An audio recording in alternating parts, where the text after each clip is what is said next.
আজকে আমি তোমাদের দি মেকিং অফ জার্মানিটা পড়াবো, হ্যাঁ, বা দ্য ইউনিফিকেশন অফ জার্মানিটা পড়াচ্ছি। দেখো, after 1848 nationalism in Europe moved away from its association with democracy and revolution.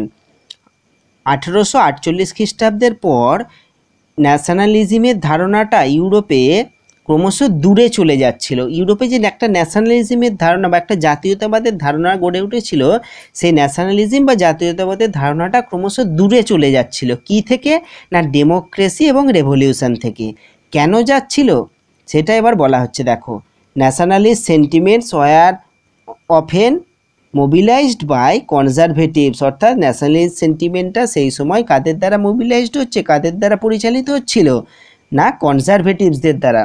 তোমরা জানো কনজারভেটিভস 1789-এ যখন ফ্রেঞ্চ রেভলিউশন হয়েছিল, তখন সেই সময় কনজারভেটিভসরা ভাইটাল রোল প্লে করতো তার আগে। এবং 1789 থেকে আমরা দেখলাম কি কনজারভেটিভসদের ক্রমশ ডিসপ্লেস করা হচ্ছে, তাদের পাওয়ার ক্রমশ কেড়ে নেওয়া হচ্ছিল। হ্যাঁ, এবং আমরা আবার দেখলাম ভিয়েনা সম্মেলনে আবার দেখলাম আমরা কনজারভেটিভস দিকে পাওয়ার আবার ফিরিয়ে দেওয়া হচ্ছে, হ্যাঁ, রেস্টোর করা হচ্ছিল তাদের পাওয়ার। তো এরপর 1848-এ যে কনজারভেটিভসরা কি রোল প্লে করছে সেটা আমরা এবার দেখব। দেখো, তাদের যে রোলটা ছিল কি, তাদের রোলটা ন্যাশনালিজমের বিরুদ্ধে ছিল। হ্যাঁ, ন্যাশনালিজমের বিরুদ্ধে ছিল। এবং তারা কি করতে চেয়েছিল? তারা for promoting state power and achieving political domination over Europe. হ্যাঁ, তারা কি করতে চেয়েছিল? তারা স্টেট পাওয়ারকে প্রমোট করতে চেয়েছিল এবং পলিটিক্যাল ডোমিনেশন ওভার ইউরোপ, এবং সমগ্র ইউরোপের ওপর তাদের রাজনৈতিক অধিকার প্রতিষ্ঠা করতে চেয়েছিল। এটা কনজারভেটিভসদের অন্যতম লক্ষ্য ছিল। ঠিক আছে, এরপরে দেখো, this can be observe in the process by which Germany and Italy came to be unify as nation state. এবং আমরা এই পদ্ধতিতেই দেখব যে ক্রমশ জার্মানি এবং Italy to be unified as nation state, আস্তে আস্তে ন্যাশন স্টেটে পরিণত হচ্ছে। কোন পদ্ধতিতে সেটা আমরা আস্তে আস্তে দেখব। As you have seen, nationalist feelings were widespread among middle class Germans। বলছে তোমরা দেখেছো যে ন্যাশনালিস্ট সেন্টিমেন্টস, হ্যাঁ, একটা বৃহৎ এরিয়া জুড়ে ছড়িয়ে পড়েছিল। কোথায়? না, জার্মানির মিডিল ক্লাস সম্প্রদায়ের মধ্যে। হু ইন 1848 ট্রাইড টু ইউনাইট, এবং তারা চেয়েছিল কি 1848-এ ইউনাইট হতে। কি কাকে ইউনাইট করবে? না, the different regions of the German confederation.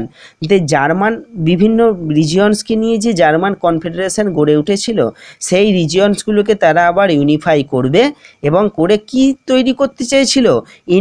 Into a nation state, এবং একটা ন্যাশন স্টেট গড়ে তুলতে চেয়েছিল, যেটা গভর্নড হবে বাই অ্যান ইলেক্টেড পার্লামেন্ট। এবং যেই ন্যাশন স্টেটটা পরিচালিত হবে বা শাসিত হবে, হ্যাঁ, ইলেক্টেড পার্লামেন্ট, ঠিক আছে, নির্বাচিত পার্লামেন্টের দ্বারা। এটা মিডিল ক্লাস জার্মানস পিপলসরা চেয়েছিল 1848-এ। কিন্তু তাদের এই উদ্দেশ্যটা কি পূরণ অত সহজে হয়েছিল, ইমপ্লিমেন্ট হয়েছিল? হয়নি। এক্ষেত্রে বাধা দান করেছিল কারা, সেটা এবার আমরা দেখব। This liberal initiative to nation building, এই যে একটা উদারনৈতিক চিন্তাধারা একটা নেশন বিল্ডিংয়ের, এটা was however repressed by the combined forces of monarchy. এইটা রিপ্রেসড হচ্ছে, এটাকে দমন করা হচ্ছিল কাদের দ্বারা? বাই দ্য কম্বাইন্ড ফোর্স, একটা কম্বাইন্ড ফোর্সের দ্বারা, অফ মোনার্কি মিলিটারি। ঠিক আছে, মোনার্কি এবং মিলিটারির একটা কম্বাইন্ড ফোর্সের দ্বারা জার্মানির ওই ন্যাশন স্টেট গড়ে তোলার যে ইমপ্লিমেন্টেশন বা তাদের যে ইচ্ছা, সেইটাকে রিপ্রেসড করা হলো, দমন করা হলো। এবং সেটাকে supported by the large land owners call Junkers, এবং সেই অফ প্রুসিয়া, এবং প্রুসিয়ার যে সমস্ত বড় ভূস্বামীরা ছিল, ল্যান্ড ওনার্সরা ছিল, যাদেরকে জাঙ্কার্স বলা হতো, হ্যাঁ, তারাও এই প্রুসিয়ার এই কাজটাকেই সমর্থন করেছিল, যে কাজটা তারা জার্মানির ওই ন্যাশন স্টেটের গড়ে তোলাকে রিপ্রেস করেছিল। ঠিক আছে, অর্থাৎ জার্মানি যে একটা নেশন স্টেট হিসাবে গড়ে উঠবে সেটাকে রিপ্রেস করতে কারা কারা গুরুত্বপূর্ণ রোল প্লে করেছিল হচ্ছে অস্ট্রিয়ার মোনার্কি, সেখানে মিলিটারি, সেখানে ল্যান্ড ওনার, সেখানে তাদের জাঙ্কার্স বলা হতো, এরা।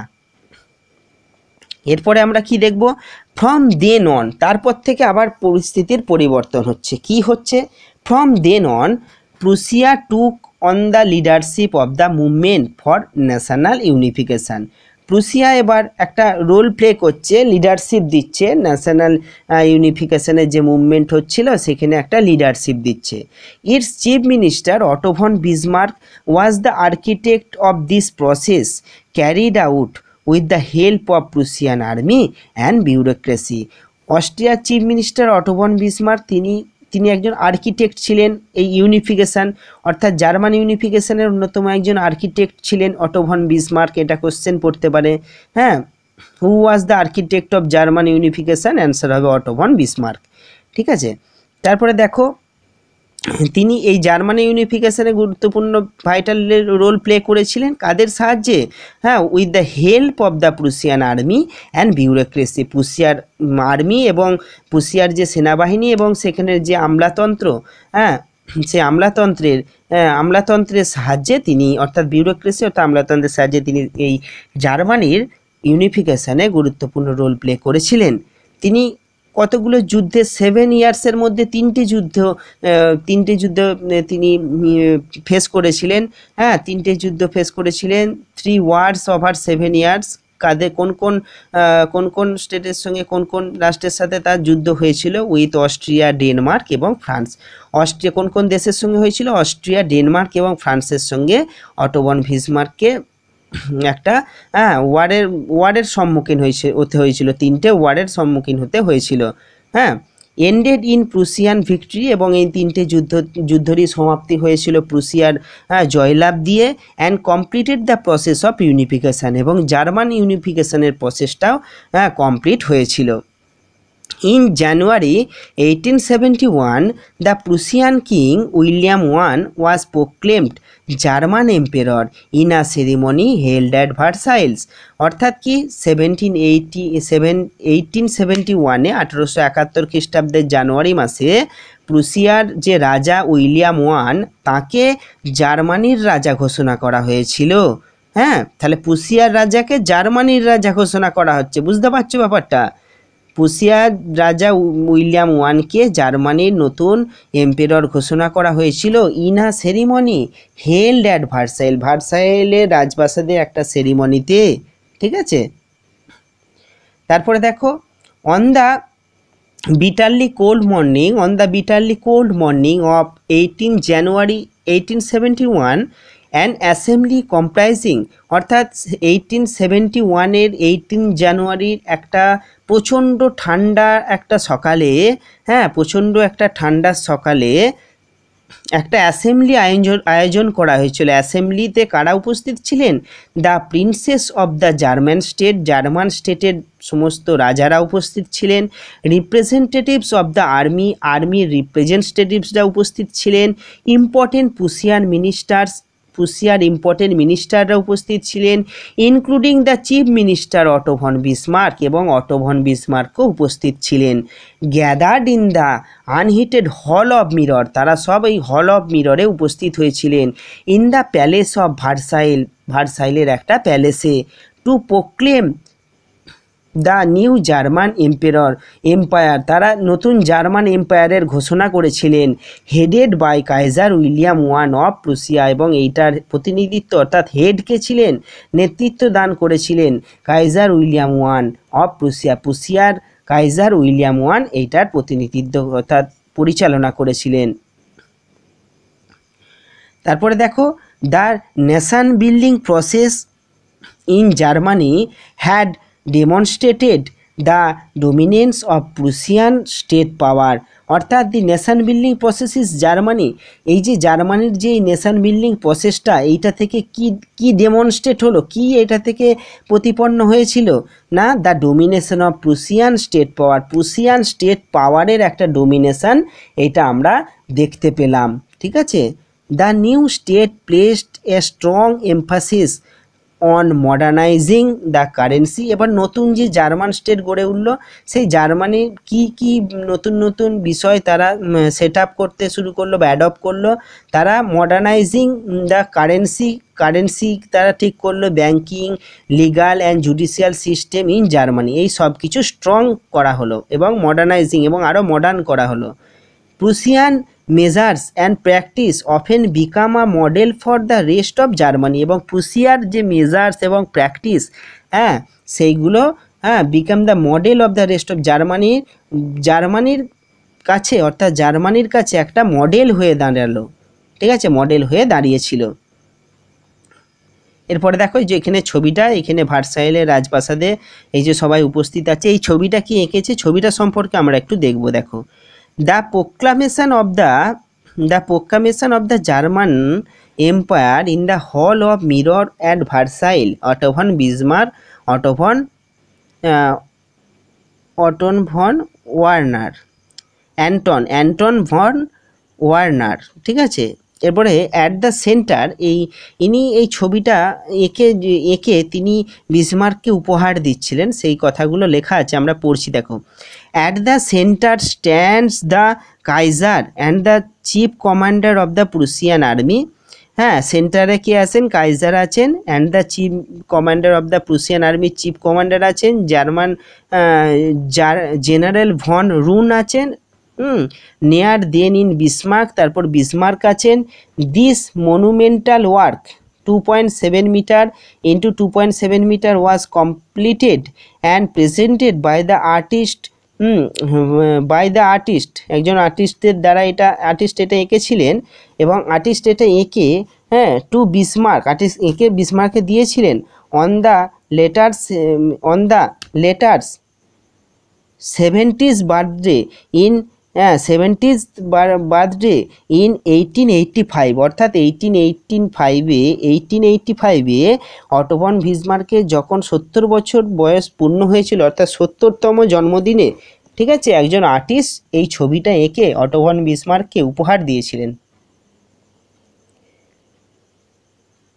এরপরে দেখো, এই যে তোমাদের নেক্সট পেজে যে ছবিটা দেওয়া আছে, এই যে প্রুসিয়া, ঠিক আছে, এই যে ছবিটা তোমরা একটু দেখে নাও। প্রুসিয়া, অস্ট্রিয়ান এম্পায়ার, এনে ছবিটা তোমরা একটু দেখে নেবে। এবার দেখো, তোমাদের নোটসটা আমি পড়িয়ে দিচ্ছি, ইউনিফিকেশন অফ জার্মানির নোটসটা একটু অন্যরকমভাবে তৈরি করার চেষ্টা করেছি। হ্যাঁ, নোটসটা একটু আগে ব্যাকগ্রাউন্ডটা তোমাদের ইন্ট্রোডাকশন আমি দেখিয়েছি, ভালো করে দেখো, নোটসটা তোমরা ভালো করে লিখে নাও। হ্যাঁ, আগে বুঝে নাও, তারপরে লিখে নেবে। ইন্ট্রোডাকশান দেখো, in Germany the origin of nationalism can be described to the struggle with Napoleon. জার্মানিতে ন্যাশনালিজমের ধারণাটা দেখা দিয়েছিল স্ট্রাগল উইথ নেপোলিয়নের স্ট্রাগলের সাথে সাথে জার্মানিতেও ন্যাশনালিজমের ধারণাটা আবির্ভাব ঘটেছিল, এটা আমরা দেখছিলাম। After that when Vienna congress was held in 1815, যখন ভিয়েনা কংগ্রেস 1815 সালে অনুষ্ঠিত হলো, তারপরে ইউনাইটেড জার্মানি ওয়াজ থুয়েড and made Germany a confederation of 19 states, অর্থাৎ 1815 খ্রিস্টাব্দে যখন ভিয়েনা কংগ্রেস হলো, তখন জার্মানির ক্ষমতা থুয়েড মানে হচ্ছে খর্ব করা বা রিডিউস করা, জার্মানির ক্ষমতাকে রিডিউস করা হয়েছিল বা ডিমিনাইজড করা হয়েছিল। এবং জার্মানিকে 19টা স্টেটসের একটা কনফেডারেশনে পরিণত করা হয়েছিল, এটা আমরা 1815 সালে দেখলাম। তারপরে আমরা দেখব জুলাই রেভলিউশনের সময় জার্মানির অবস্থাটা কি দাঁড়াচ্ছে। As a result of July Revolution 1830 AD in Paris sent a sympathetic trail throughout Germany, যে 1830 সালে প্যারিসের যে জুলাই রেভলিউশন হয়েছিল তার প্রভাব জার্মানিতে পড়েছিল। But their movements were suppressed by the reactionary princes, কিন্তু জার্মানিতে সেই মুভমেন্ট, জার্মানির যে ন্যাশনালিজমের মুভমেন্ট, সেই মুভমেন্টটা সাপ্রেস দমন করছিল কারা, না রিঅ্যাকশনারি প্রিন্স। রিঅ্যাকশনারি মানে হচ্ছে প্রগতি বিরোধী, অর্থাৎ সেই সময় যারা কনজারভেটিভসরা বলতে পারো, সেই সময় যারা রিঅ্যাকশনারি ছিল, এই ওয়ার্ডটা একটু তোমরা জেনে রাখো। রিঅ্যাকশনারি মানে হচ্ছে রিঅ্যাকশনারি মানে হচ্ছে প্রগতি বিরোধী, মানে যারা সেই সময় উন্নতি বা প্রগতি চাইছিল না, সেই প্রগতি বিরোধী যে সমস্ত প্রিন্সেসরা ছিল, তখন জার্মানির সেই মুভমেন্টগুলোকে সাপ্রেস করেছিল। আফটার 1848 পর আমরা কি দেখলাম, এটা তোমাদের বইতে এখান থেকে শুরু হয়েছে। After 1848 nationalist sentiments were often mobilised by conservatives. আমরা দেখলাম ন্যাশনালিস্ট সেন্টিমেন্ট কাদের দ্বারা মোবিলাইজড হচ্ছে, কনজারভেটিভসদের দ্বারা মোবিলাইজড হচ্ছে। তো আমি তোমাদের এখানে একটু হিস্ট্রিটা তুলে ধরলাম ইন্ট্রোডাকশানে, একদম যতটা ছোট পারা যায়, যতটা কনসাইজভাবে পারা যায় আমি চেষ্টা করলাম। হ্যাঁ, নেপোলিয়ানের সময় এলো কি হলো না, তারপরে 1815 ভিয়েনা সম্মেলনে কি হলো জার্মানির, জুলাই রেভলিউশনের সময় কি হলো জার্মানির ন্যাশনালিজমের ধারণাটা বা ইউনিফিকেশনের ধারণাটা, তারপর 1848 পর কি দেখা দিচ্ছে। এরপরে পয়েন্টে আসছি। In 1848 nationalist feelings were widespread among middle class Germans। আমি তোমাদের টেক্সট বই অলরেডি এগুলো আলোচনা করে দিয়েছি। 1848 খ্রিস্টাব্দে ন্যাশনালিস্ট সেন্টিমেন্টস ফিলিংস বা nationalist feelings were widespread among middle class German. They tried to unite the different regions of the German Confederation into a nation state governed by an elected parliament। এটা already নোটসে পড়িয়ে দিয়েছি তোমাদের। But they were repressed by the combined force of monarchy and the military of Prussia। বোঝা গেল, এটা already পড়িয়ে দিয়েছি যে 1848 খ্রিস্টাব্দের এর সময়কালে বা 1848 খ্রিস্টাব্দের পর মিডিল ক্লাস জার্মানরা তারা চাইছিল কি, তারা একটা নেশন স্টেট গড়ে তুলতে চাইছিল। হ্যাঁ, এবং সেই স্টেটটা যেটা ইলেকটেড পার্লামেন্টের দ্বারা গভর্ন হবে, এরাও একটা স্টেট গড়ে তুলতে, নেশন স্টেট গড়ে তুলতে চাইছিল। কিন্তু তাদের এই যে মুভমেন্টটা, তাদের এই যে মুভমেন্ট বা ইচ্ছাটাকে রিপ্রেস করেছিল, হ্যাঁ, বা সাপ্রেস করে দিয়েছিল। কারা সাপ্রেস করেছিল? হ্যাঁ, সাপ্রেস করেছিল combined force of monarchy military of Prussia. Then Prussia soon became the leader of German unification movement. এরপরে প্রুসিয়া দেখছি যে আমরা তো জার্মানিতে সহজেই মুভমেন্টগুলো রিপ্রেস করছি, হ্যাঁ, তাহলে আমরা সেখানে একটা লিডারশিপ আমরা দিতে পারবো। তো তারপরে Prussia soon became the leader of German unification leader হয়ে দাঁড়ালো প্রুসিয়ার chief minister Otto von Bismarck was the architect of the unification process of Germany. প্রুসিয়ার বা পার্সিয়ার যে চিফ মিনিস্টার ছিলেন অটো ভন বিসমার্ক, তিনি একজন আর্কিটেক্টের রোল প্লে করছেন জার্মানি ইউনিফিকেশনে। This process was carried out with the help of the Prussian army and bureaucracy. এবং অটো ভন বিসমার্কের যে ইউনিফিকেশন প্রসেস, সেই প্রসেসে যে প্রসেসটা তিনি কমপ্লিট করেছিলেন, সেই প্রসেসটায় তাকে সাহায্য করেছিল বা তিনি সাহায্য নিয়েছিলেন প্রুসিয়ার আর্মি এবং বিউরোক্রেসিদের। ঠিক আছে, 4 নম্বর পয়েন্টটা দেখো। In the German unification process Bismarck had to face 3 wars over 7 years. এই পয়েন্টটা তোমাদের এক্সট্রা নলেজ আছে, হ্যাঁ, তোমাদের বইয়ে নেই, এখানে দেখো এই পয়েন্টটা ভালো করে খেয়াল করো। In the German unification process, Bismarck had to face 3 wars over 7 years। তাহলে জার্মান ইউনিফিকেশন প্রসেসটা করতে গিয়ে বিসমার্ক 3টে যুদ্ধের সম্মুখীন হয়েছিলেন 7 বছরের মধ্যে। এবং ফার্স্ট কোন দেশের সঙ্গে তার যুদ্ধ হয়েছিল সেটা কিন্তু তোমাদের বইতে মেনশন নেই, এখানে মেনশন করে দিয়েছি। দেখো, the first war was with Denmark. First ওয়ারটা হয়েছিল কিন্তু ডেনমার্কের সাথে। The second with Austria and third with France. Prussia won 3 wars and the unification process was completed। প্রুসিয়া 3টে ওয়ারেই জয়লাভ করেছিল এবং ইউনিফিকেশন প্রসেস কমপ্লিট করেছিল। In January 1871 the Prussian king William one was proclaim German emperor. William ওয়ানকে German emperor বলে, প্রুসিয়ার king William ওয়ানকে জার্মানির রাজা বলে ঘোষণা করা হয়েছিল in a ceremony held in Versailles. ঠিক আছে, তাহলে এখান পর্যন্ত 5টা পয়েন্টস তোমাদের আমি আলোচনা করে দিলাম। এরপরে একটা কনক্লুশন, বিসমার্কের একটা কথা দিয়ে আমি শেষ করেছি। কনক্লুশনটা দেখো, তো এই জার্মান ইউনিফিকেশন প্রসেস সম্পর্কে বিসমার্কের ধারণা, তার চিন্তাভাবনাটা কী ছিল, তিনি তার এই স্পিচটার মধ্যে দিয়ে বলছেন Germany looks not to Prussia's liberalism but to her power. Germany ঠিক যেন প্রুসিয়ার লিবারালিজমের মতো অবস্থায় ছিল না। The questions of the day will not be decided by speeches and majority decisions. বলছে আজকে প্রশ্নটা, আজকে এরকম প্রশ্ন করার দিন নয় যে মেজরিটি বা কে কী বলছে এবং মেজরিটি কোন ডিসিশনের ওপর মেজরিটি পাচ্ছে, এই সব বিষয়ে ভাবনার সময় আজকে নয়। But by blood and iron, বা but by blood and iron, অর্থাৎ ব্লাড এবং আয়রন নীতির সাহায্যেই কিন্তু এই জার্মানি ইউনিফিকেশন প্রসেসটাকে কমপ্লিটেড করতে হবে। এইটাই হচ্ছে বিসমার্কের মূল কথা ছিল, অর্থাৎ ব্লাড অ্যান্ড আয়রন নীতির সাহায্যেই তিনি এই প্রসেসটাকে কমপ্লিট করেছিলেন। ঠিক আছে, দেখো নোটসটা মোটামুটি তোমাদের করে দেওয়ার চেষ্টা করলাম, তোমরা নোটসটাকে লিখে নেবে। ঠিক আছে।